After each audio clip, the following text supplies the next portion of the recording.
Ashama akkam jirtu kabajamtoota daawwattoota Oromiyaa Miidiyaa Neetwork oduu ijoo isaa kanaaf qabnuun isinitti hima.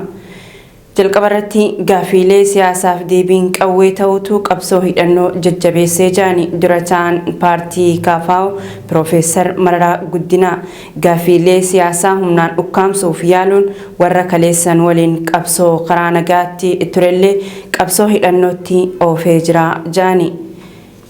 Qaamni bosona jiru kaayyoo shoorarkeessuu qabaatee osoo hin taane dirree gaaffii siyaasaa isaa keessummeessuu dhabuutu qabsoo hidhannootti akka seenuuf dirqamsiisee kan jiran Profeesar Mararaan ammaas taanaan adeemsi mootummaan hordofaa jiru rakkoo siyaasaa biyyattii furuuf kan dandeessisu akka hin taane hubachiisanii jiru.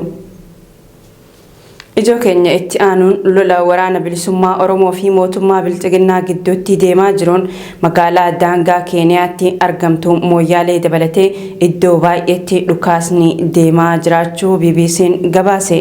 Opereeshinii farra riphee lolaa ji'u kan ji'a dabre keessa mootummaan eegaleen loltoonni sirnichaa hedduun ajjeefamuun hedduun isaanii ammoo miidhamu maddeen waraanichaa Oromiyaa Miidiyaa Neetworkitti himanii jiru. Ajajaan raayyaa ittisa biyyaa damee kibbaa Koloneel Girmaa Ayyalee opereeshinii cimaaf amansiisaatti jirra yommuu jedhu dubbi himaan waraana bilisummaa Oromoo Odaa Tarbii ammoo waraanni isaanii bakka baay'eetti injifannoo boonsaa gonfachaa jiraachuu dubbatu. Naannoo Somaaleetti uummanni waan nyaatu dhabee mankuusaa midhaanii mootummaa naannichaatti argamu cabsuun midhaan hirachuun dhaga'ame. Hongee fi qaala'insa jireenyaa gara dabreen dararamaa kan jiru uummanni naannoo Somaalee mankuusaa midhaanii cabsuun wayita midhaan yaafatu mul'isa. Viidiyoon miidiyaalee hawaasaa naanna'aa jiru.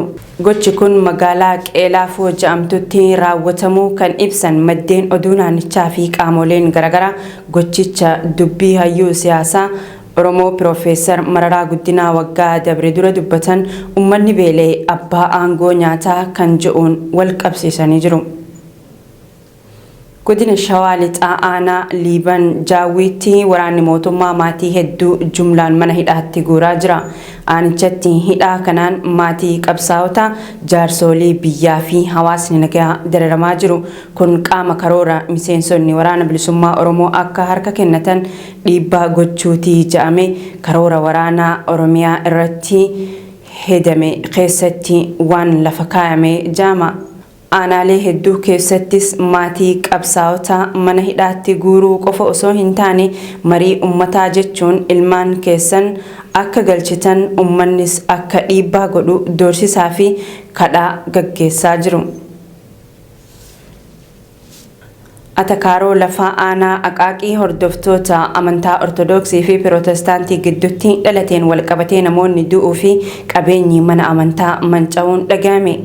Aanaa Aqaaqii tulluu Daalotaa lafa jaamtu irratti dubbiin dhalate kun gochaa fiinxaaleeyyii amantaa dahoo godhatanii fi paartii siyaasaa keessaa harka qabaniin kan wixiname ta'uu himamee jira. Atakaaroo ka'e kanaan namoonni miidhaman kan biroos jiru jedhamee jira. Tolee kabajamtoota daawwattoota Oromiyaa Miidiyaa Neetwork oduun ijoon isaa kanaaf qabanne isaan gammaatti daawwachaa turtan kana fakkaata gama kiyyaan nagaatti isiniin jechaa qophiilee OMN tanneen hafan hordofaa.